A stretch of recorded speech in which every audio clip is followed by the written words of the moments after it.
नमस्कार दोस्तों, स्वागत है आपका अपने ही YouTube channel Paras academy of GK में।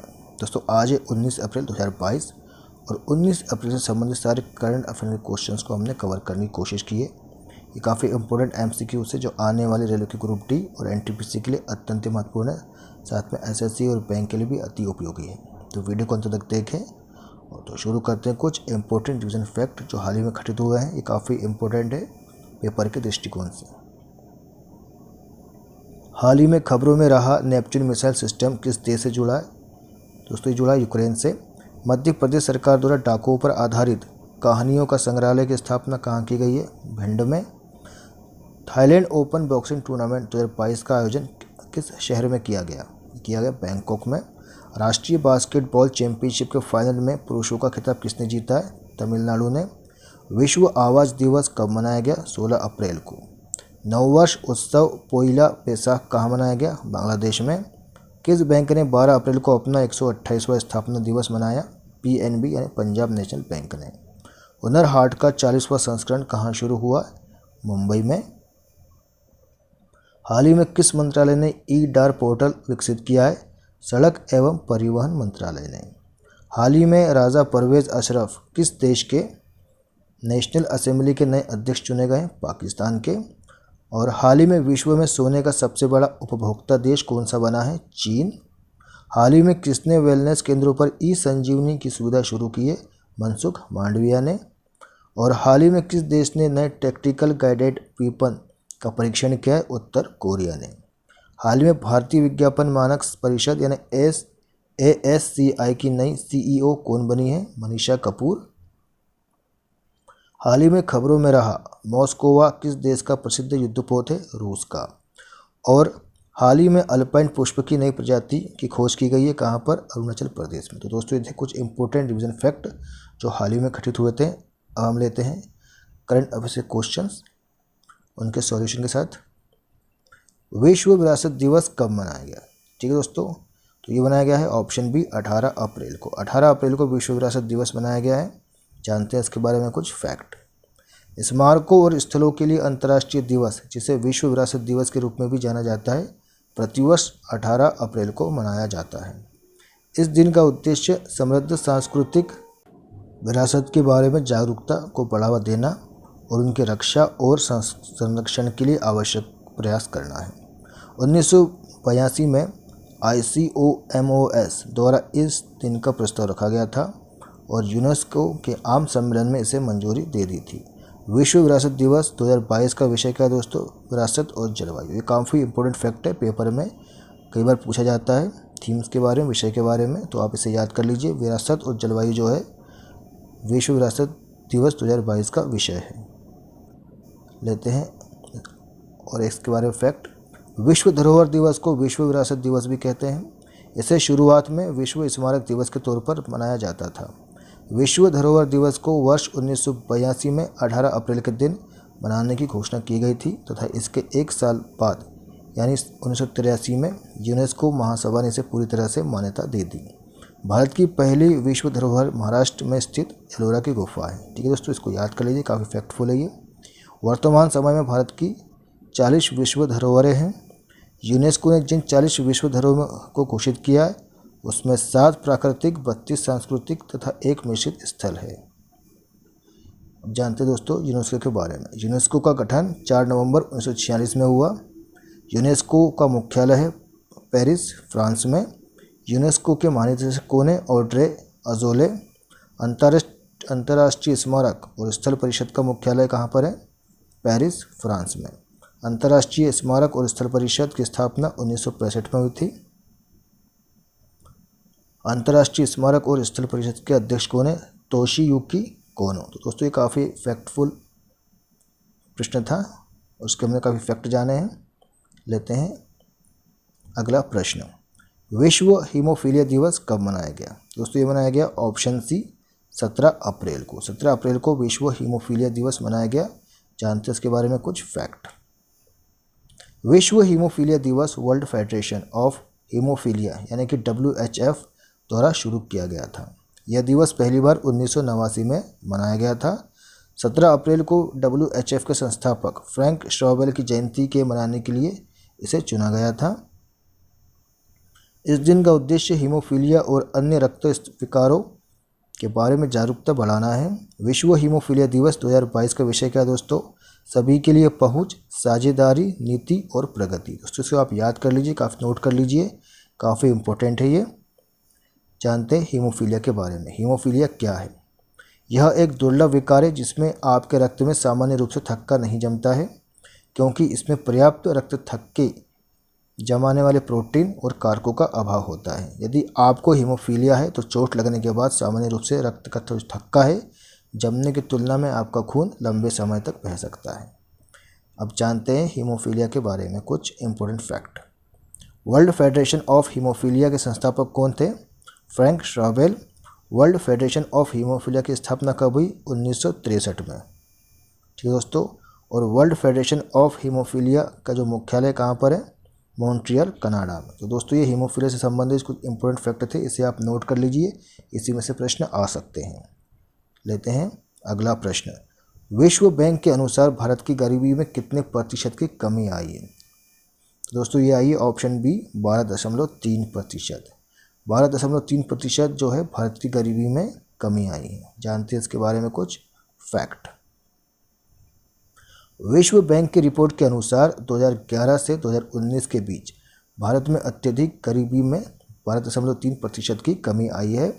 गरीबी हेड काउंट अनुपात या गरीबी रेखा से नीचे की आबादी का प्रतिशत 2011 में 22.5% से घटकर 2019 में 10.2% हो गया है। विश्व बैंक के नीति शोध कार्यपत्र के अनुसार शहरी भारत की तुलना में ग्रामीण क्षेत्रों में गरीबी में कमी अधिक थी। 2011 से 2019 के 8 वर्षों के दौरान ग्रामीण गरीबी में 14.7% की कमी आई, जबकि शहरी गरीबी में 7.9% की कमी आई। छोटे आकार के जोत वाले किसानों की आय में वृद्धि अधिक रही। सबसे छोटी जोत वाले किसानों की वास्तविक आय में 10% की वृद्धि हुई, जबकि सबसे बड़ी जोत वाले किसानों की वास्तविक आय में 2% की वृद्धि हुई। दोस्तों ये काफ़ी फैक्ट थे इसके, इसे आप नोट कर लीजिए, याद कर लीजिए, पेपर में पूछे जा सकते हैं। लेते हैं अगला प्रश्न। किस राज्य में प्रवासन ट्रैकिंग प्रणाली यानी MTS लॉन्च की गई है?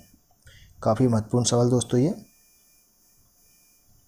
किस राज्य में प्रवासन ट्रैकिंग प्रणाली यानी MTS लॉन्च की गई है? दोस्तों ये की गई है ऑप्शन डी महाराष्ट्र में। जानते हैं इसके बारे में कुछ इंपॉर्टेंट फैक्ट। यह देश में अपनी तरह की पहली परियोजना है। यह ऐप जो है चंद्रपुर जिले के CEO मित्तली सेठी की देन है। यह व्यक्तिगत विशिष्ट पहचान संख्या के माध्यम से मौसमी प्रवासी श्रमिकों की आवाजाही पर नज़र रखेगा। महाराष्ट्र पहला राज्य बन गया है जिसने मौसमी प्रवास के दौरान श्रमिकों को ट्रैक करने और उन्हें ICDS सुविधाएं उपलब्ध कराने के लिए एक ऐप विकसित किया है। आंगनबाड़ी कार्यकर्ताओं को पहले MTS वेबसाइट ऐप पर अपने क्षेत्रों से पलायन करने वाले श्रमिकों का पंजीकरण करना होगा। महाराष्ट्र के महिला एवं बाल विकास विभाग ने इसे 2021 में 6 जिला पायलट प्रोजेक्ट के रूप में लॉन्च किया था। एकीकृत बाल विकास सेवाओं की निरंतरता बनाए रखने के लिए माइग्रेशन ट्रैकिंग सिस्टम यानी MTS की शुरुआत की गई है। लेते हैं अगला प्रश्न। अनुसंधान डिज़ाइन और मानक संगठन यानी RDSO किस संगठन के तहत कार्य करता है? दोस्तों ये कार्य करता है ऑप्शन ए भारतीय रेलवे के अंतर्गत। जो अनुसंधान डिज़ाइन और मानक संगठन है यानी कि RDSO ये भारतीय रेलवे के संगठन के तहत कार्य करता है। जानते हैं इसके बारे में कुछ इंपॉर्टेंट फैक्ट। अनुसंधान डिज़ाइन और मानक संगठन यानी research designs and standards organisation RDSO भारतीय रेलवे के तहत कार्यरत एक शोध संगठन है। भारतीय रेलवे ने घोषणा की है कि अनुसंधान डिज़ाइन और मानक संगठन RDSO द्वारा B5 बायोडीजल वाले डीजल इंजनों के संचालन का परीक्षण किया गया है। बायोडीजल का प्रयोग आरंभ में एक पायलट के रूप में डीजल इंजनों को चलाने के लिए किया जा सकता है। ठीक है दोस्तों, तो ये फैक्ट थे इसके बारे में। लेते हैं अगला प्रश्न। किस राज्य ने सिद्धलिंग स्वामी की जयंती को एकीकरण दिवस के रूप में मनाने की घोषणा की है? ठीक है दोस्तों, काफ़ी इंपॉर्टेंट सवाल है ये। किस राज्य ने सिद्धलिंग स्वामी की जयंती को एकीकरण दिवस के रूप में मनाने की घोषणा की है? तो दोस्तों ये इसका सही जवाब है ऑप्शन बी कर्नाटक। जानते हैं इसके बारे में कुछ फैक्ट। कर्नाटक के मुख्यमंत्री बासवराज बोम्मई ने घोषणा की कि सिद्धलिंग स्वामी की जयंती को एकीकरण दिवस के रूप में मनाया जाएगा। गडग में तोतादारी मठ के सिद्धलिंग स्वामी एक विचारक और दार्शनिक थे।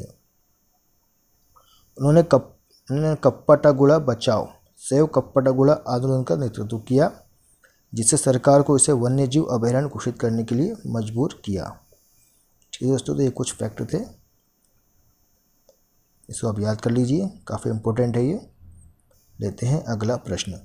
किसने दानिश ओपन स्विमिंग में स्वर्ण पदक जीता है?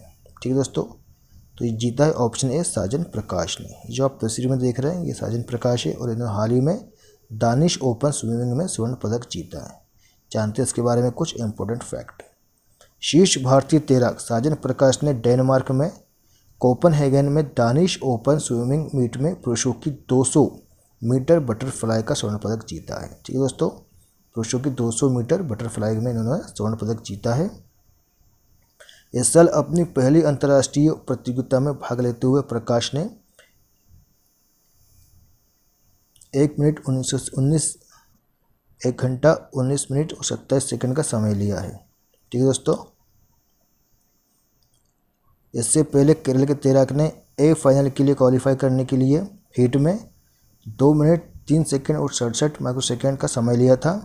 16 वर्षीय वेदांत माधव ने पुरुषों की 1500 मीटर फ्रीस्टाइल स्पर्धा में रजत पदक जीता है, जिन्होंने 10 तैराक के फाइनल में 15 मिनट 57 सेकंड और 86 माइक्रोसेकंड के समय के साथ दूसरा स्थान हासिल किया है। ठीक है दोस्तों, तो ये फैक्ट से आप याद करके चलिए। लेते हैं अगला प्रश्न। किसे एयर इंडिया का एसेट होल्डिंग CMD नियुक्त किया गया है? तो दोस्तों ये किया गया है ऑप्शन सी विक्रम देवदत्त को। जो आप तस्वीर में देख रहे हैं ये विक्रम देवदत्त है और इन्हें हाल ही में एयर इंडिया का एसेट होल्डिंग CMD नियुक्त किया गया है। जानते हैं इसके बारे में कुछ फैक्ट। मंत्रिमंडल की नियुक्ति समिति ने भारत सरकार के अतिरिक्त सचिव के पद और वेतन में 2 जनवरी 2022 से एयर इंडिया एसेट होल्डिंग के अध्यक्ष और प्रबंध निदेशक के रूप में विक्रम दत्त की नियुक्ति को मंजूरी दी। इससे पहले दत्त एयर इंडिया के CMD के रूप में प्रभारी थे, जब तक कि एयरलाइन को टाटा समूह को सौंप दिया गया था। एयर इंडिया एसेट होल्डिंग की स्थापना 2019 में सरकार द्वारा एयर इंडिया समूह की ऋण और गैर प्रमुख संपत्ति रखने के लिए की गई थी। सरकार ने 8 अक्टूबर 2021 को घोषणा की थी कि टाटा समूह ने 18,000 करोड़ रुपए में एयर इंडिया का अधिग्रहण करने की बोली जीती है। तो ये काफ़ी फैक्ट थे, इसे आप याद कर लीजिए, काफ़ी इंपॉर्टेंट है ये। लेते हैं अगला प्रश्न। एमा ने किसे director of the year award दिया है? ठीक है दोस्तों, काफ़ी इंपॉर्टेंट सवाल है, पेपर में पूछा जा सकता है। एमा ने किसे director of the year award दिया है? दोस्तों इसका सही जवाब है ऑप्शन डी सुजीत सरकार। ये जो आप तस्वीर देख रहे हैं सुजीत सरकार की है और इन्हें हाल ही में AIMA ने डायरेक्टर ऑफ द ईयर का अवार्ड दिया है। जानते हैं इसके बारे में कुछ फैक्ट। सड़क परिवहन और राजमार्ग मंत्री नितिन गडकरी ने दिल्ली में कई श्रेणियों में 2021 एमा मैनेजिंग इंडिया अवार्ड्स प्रदान किए हैं। फिल्म श्रेणी में सरदार उधम के लिए सुजीत सरकार को director of the year award से सम्मानित किया गया। ठीक है दोस्तों, सरदार उधम सिंह के लिए इन्हें ये अवार्ड दिया गया है। इस साल AIMA मैनेजिंग इंडिया अवार्ड्स के 12वें संस्करण का आयोजन 7वें नेशनल लीडरशिप कॉन्क्लेव के साथ किया जा रहा है। हर साल एमा director of the year award प्रदान करता है, जो एक ऐसे व्यक्ति को पहचानता है जिसने फिल्म निर्माण की भावना का उदाहरण दिया है और इसमें से एक उत्कृष्ट कृति बनाई है। पुरस्कार के विवरण के अनुसार यह उन निर्देशकों को दिया जाता है जिन्होंने एक उत्कृष्ट कृति बनाई है जो पथ प्रदर्शक और बार बार दिखने लायक है। लेते हैं अगला प्रश्न और इम्पोर्टेंट प्रश्न। दृष्टिबाधित लोगों के लिए भारत का पहला इंटरनेट रेडियो कहाँ लॉन्च हुआ है? ठीक है दोस्तों, काफ़ी इंपॉर्टेंट प्रश्न है ये। तो दोस्तों ये लॉन्च हुआ है ऑप्शन सी नागपुर। नागपुर में हाल ही में दृष्टिबाधित लोगों के लिए भारत का पहला इंटरनेट रेडियो लॉन्च किया गया है। जानते इसके बारे में कुछ फैक्ट। दृष्टिबाधित लोगों के लिए भारत का पहला रेडियो चैनल जिसका नाम रेडियो अक्ष है नागपुर में लॉन्च किया गया। नागपुर की 96 साल पुरानी संस्थान the blind relief association Nagpur TBRN और समिष्ट क्षमता विकास एवं अनुसंधान मंडल यानी सक्षम इस विचार के पीछे के संगठन हैं। चैनल विभिन्न इंटरनेट रेडियो प्लेटफॉर्म पर मुफ्त में उपलब्ध होगा। प्रशिक्षित स्वयंसेवकों की एक समर्पित टीम, ज़्यादातर महिलाएं, रेडियो चैनल के लिए सामग्री के निर्माण में मदद करती है। इसे भारत और दुनिया भर में दृष्टिबाधित लोगों तक पहुंचाया जा सकता है। ठीक है दोस्तों, तो इसे आप याद कर लीजिए, काफ़ी फैक्टफुल है ये और काफ़ी इम्पोर्टेंट है। लेते हैं अगला और इम्पोर्टेंट प्रश्न। कर्नाटक ब्रेन हेल्थ इनिशिएटिव का राजदूत किसे नियुक्त किया गया है? दोस्तों ये किया गया है ऑप्शन सी रॉबिन उथप्पा को। हाल ही में रॉबिन उथप्पा को कर्नाटक ब्रेन हेल्थ इनिशिएटिव का राजदूत यानी ब्रांड एम्बेसडर नियुक्त किया गया है। जानते हैं इसके बारे में कुछ फैक्ट। कर्नाटक स्वास्थ्य विभाग ने 15 अप्रैल 2022 को भारतीय क्रिकेट खिलाड़ी रॉबिन उथप्पा को कर्नाटक ब्रेन हेल्थ इनिशिएटिव यानी कभी जनवरी 2022 में लॉन्च के लिए ब्रांड एम्बेसडर नियुक्त किया है। KABHI को राज्य सरकार द्वारा स्वास्थ्य और परिवार कल्याण मंत्री, नीति आयोग और राष्ट्रीय मानसिक स्वास्थ्य और तंत्रिका विज्ञान संस्थान बेंगलोर, कर्नाटक के सहयोग से लॉन्च किया गया था। यह देश में अपनी तरह की पहली पहल है जो सामान्य न्यूरोलॉजिकल रोगों के लिए शीघ्र निदान और समय पर उपचार की सुविधा प्रदान करेगी। ठीक है दोस्तों, तो ये काफ़ी फैक्टफुल प्रश्न था, इसमें काफ़ी हमने फैक्ट जाने। लेते हैं अगला प्रश्न। राष्ट्रीय अग्निशमन सेवा दिवस कब मनाया जाता है? दोस्तों ये मनाया जाता है ऑप्शन डी 14 अप्रैल को। 14 अप्रैल को राष्ट्रीय अग्निशमन सेवा दिवस मनाया जाता है। जानते हैं इसके बारे में कुछ फैक्ट। राष्ट्रीय अग्निशमन सेवा दिवस प्रतिवर्ष 14 अप्रैल को पूरे भारत में अग्निशमन सेवा के तहत महत्व को उजागर करने और कर्तव्य के दौरान अपने प्राणों की आहुति देने वाले अग्निशामकों को श्रद्धांजलि देने के लिए मनाया जाता है। 14 अप्रैल 1944 के मुंबई डॉकयार्ड विस्फोट के दौरान अपनी जान गंवाने वाले 71 अग्निशमन कर्मियों को भी याद करता है। भारत सरकार NFS दिवस पर निडर अग्निशामकों को भी सम्मानित करती है जिन्होंने अपनी सेवा में असाधारण कार्य किया है। राष्ट्रीय अग्निशमन सेवा दिवस 2022 का जो विषय है क्या है? Learn fire safety increase productivity. ठीक है दोस्तों, तो इसे आप याद करके चलिए, काफ़ी इंपॉर्टेंट है ये। एक बार फिर दोहराता हूँ, इसकी थीम क्या है? Learn fire safety increase productivity. तो दोस्तों ये थे कुछ इंपॉर्टेंट फैक्ट, प्रश्न उत्तर। ठीक है दोस्तों, जिसके ऊपर हमने डिस्कस किया, चर्चा किया। ये वीडियो आपको कैसा लगा हमें डिस्क्रिप्शन कमेंट बॉक्स में ज़रूर लिखिए। वीडियो को लाइक, कमेंट, शेयर करिए। हमारे चैनल को सब्सक्राइब करिए, बेल आइकन के बटन को प्रेस कर दिए जिससे आपको जीके अपडेट्स मिलता रहे। वीडियो को देखने के लिए बहुत बहुत धन्यवाद। और दोस्तों इसका जो PDF है हमारे आप डिस्क्रिप्शन बॉक्स से डाउनलोड कर सकते हैं। एक बार फिर वीडियो को देखने के लिए बहुत बहुत धन्यवाद। जय हिंद, जय भारत।